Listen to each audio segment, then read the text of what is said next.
All right. Shalom, shalom, Akim.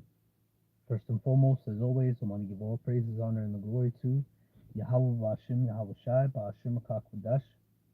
Double honors to the apostles and then to the elders of Great Millstone, GMS, who taught me this truth. Honors to the brethren in the Akim out there that's pushing out this truth with all sincerity and in faith.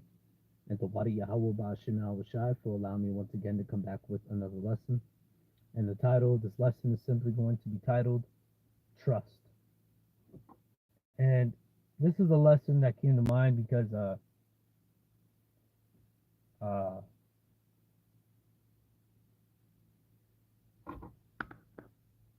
guess I'll just be straightforward. I was been trying to work this week, and it's been very difficult because the individual that I work for, he is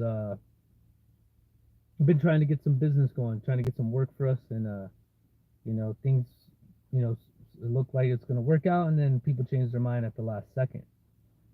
So from Wednesday of last week, I didn't have any work to that Friday. I only made about 200, 300 bucks. And then this week I worked Friday last Friday I worked a full day, worked Monday as well, and Tuesday. Wednesday was like a half day because it was just a quick, easy job. Thursday, Friday, Saturday, Sunday, we're supposed to work to make up for last week. Didn't happen. And then I'm over here stressing out about, how am I going to get this bread? How am I going to get this, money? Because it's already the 27th and I got rent on the 1st. And it's, for me, it's a little expensive, quite expensive, especially me being here, doing it on my own. And then I was just worrying, and I kind of just caught myself and just snapped out of it. You know what I mean? And I'm just like, wait, like, what am I doing, a warrior? I gotta, like, where's my faith at almost? I was like, they're just doubting and just, we all get like that sometimes when, because, hey, we worry, man. You miss a day here in Babylon, that will cost you, man, especially for, when you had to go to work. One day will hurt you, and shit, let alone 2-3 days, man, that's a lot. And it's very difficult to come back from that, or at least try to, recover from that. And then I was just thinking, like, wait a second. I gave my landlord a security deposit. And I was just like, let her take that for rent. And then whenever I do move, I always I kept it in mind that I had to be okay with it, which I was, that when I do move, whenever that time is, I don't expect anything to give it, I don't expect anything back because she spent that money. And yeah, and it was just like, I had to really truly trust. And I was just like wondering, what am I going to do? How am I going to figure this out? And then bam, the Most High had that thought coming to my mind. And then she brought it up too, because I was just informing her about my work situation and whatnot. And it just brought me back to just trust.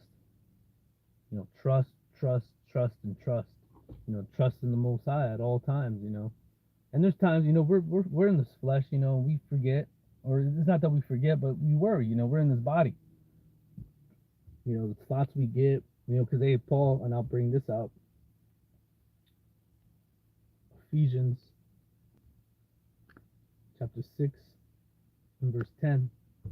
And it says, finally, my brethren, be strong in the Lord and in the power of his might. And that's what we got to be. We got to be strong. Even when we're, Paul said, when I am weak, then I'm strong. And I was like in a bum, I was in a down spirit, man. I was like, damn, man, how the hell am I going to get this, man? And then I'm just like, Most High will provide. He'll make a way. And he did. I didn't even have that cross my mind. And then it just so happened to come up, and she said that I was okay. Just know whenever you do move, I can't give you anything because I'm using it. And it's about $1,600, so I'm like, no worries, I'll bite that bullet, I'll take it on the chin, so to speak. I can live with that. And then it's just me now being, I'm frugal as it is with my cash, but now I'm going to be extremely frugal, in terms of what I get. I'm only getting things I need, brothers. That's it.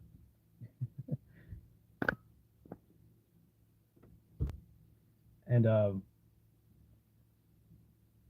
I just wanted to make this lesson showing that even when we don't know what we're gonna do, it's all gonna work out at the end of the day. The Most High, He makes His way.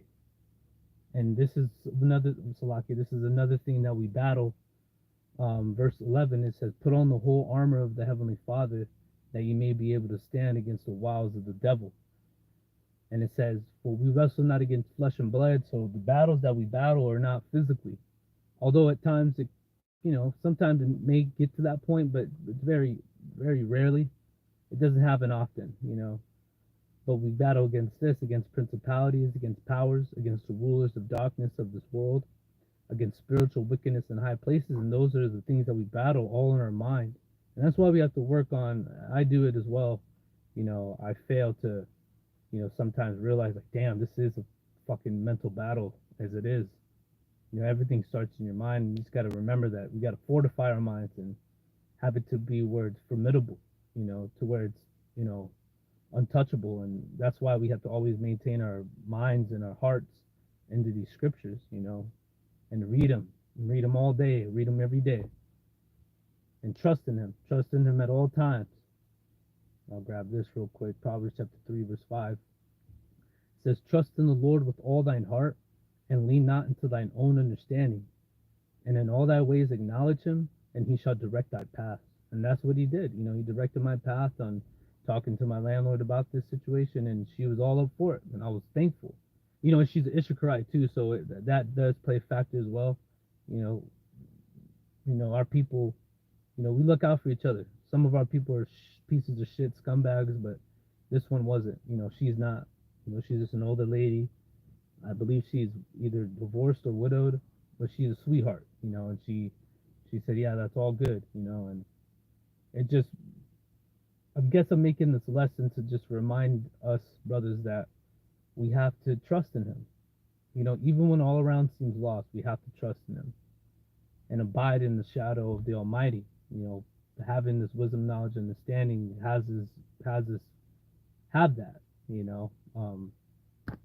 This is Psalms 91:1. "He that dwelleth in the secret place of the Most High shall abide under the shadow of the Almighty."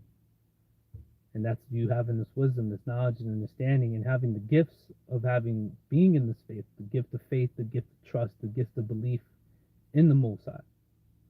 And it says, "And I will say of the Lord, He is my refuge and my fortress, my power. In Him will I trust." You see that? And that's what we're going to trust in. And says, "Surely He shall deliver thee from the snare of the fowler," which is Esau Edom, because he is that snare, he is that trapper, that fowler, the one that traps the fowler, which is a bird, "and from the noisome pestilence, which is those missiles. And He shall cover thee with His feathers, and under His wings shalt thou trust. His truth shall be thy shield and buckler." And that's what we bank on, our truth, this word, and that's what shields us, and that's what protects us. Okay. And I'm gonna go, and this is just a quick little testimony. I'm gonna go ahead and end it on this one. This is Psalms 18:1, "To the chief musician, a psalm of David, to the servant of the Lord, who spake unto the Lord the words of this song in the day that the Lord delivered him from the hand of all his enemies, and from the hand of Saul. And he said, I will love thee, O Lord, my strength. The Lord is my rock and my fortress, my deliverer, my power, my strength, in whom I will trust, my buckler, and the horn of my salvation, and my high tower." And that's what He is for us.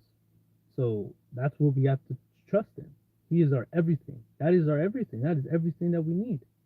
And that's why David said, "In whom I will trust," because that's what we have to trust in. And that's ultimately what it's going to come down to in these last days. "And I will call upon the Lord, who is worthy to be praised. So shall I be saved from mine enemies. The sorrows of death compassed me, and the floods of ungodly men made me afraid. The sorrows of hell compassed me about, and the snares of death prevented me. In my distress, which I was distressed, and I called upon the Most High." I already kind of had a feeling from a week prior to today that I was going to be short. It's going to be a little iffy on whether I was going to be able to get it, paid for or not. And I called upon Him in my distress, and my worriness, and my, just, worrying. And I don't mean to worry, but it's just being in this, that's why you gotta get out of this flesh, man. But it says, and in my distress I called upon the Lord and cried into my power, and he heard my voice out of his temple, and my cry came before him, even into his ears. And he helped me. He heard me. The Most High heard me, and he made a way. And I didn't even think about that. I didn't even think about going that route, but he worked on my mind, and well as her mind, to we could work this out, and that'll be good. You can save your money for this month, and then you'll be all caught up. And it was just a blessing. And for any brothers that are going through something similar to that, just remember these scriptures, and remember these words that we read. The Most High, he is the one to make a way, and with the Heavenly Father there's nothing impossible. But I'm gonna go ahead and end it here to the Spirit Akim. I pray this lesson was edifying, exhorting, and comforting. And as always, I want to give all praises, honor, and the glory to YAHAWAH, BaHaShem, YAHAWASHI, BaHaShem, HaKakwadash. And it's on to the next one, Akim. Shalom.